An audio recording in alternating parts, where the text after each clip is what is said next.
చిలకమ్మ ఎర్ర ముక్కులే పిల్లవాకు పూవై పూసిన ఎర్ర రోజా పూత గులాబీ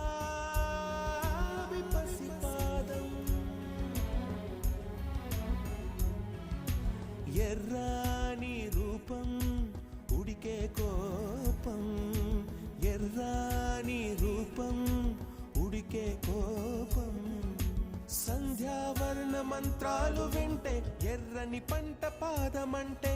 కాంచనాల జిలుగు పచ్చ కొండ బంతి గోరంత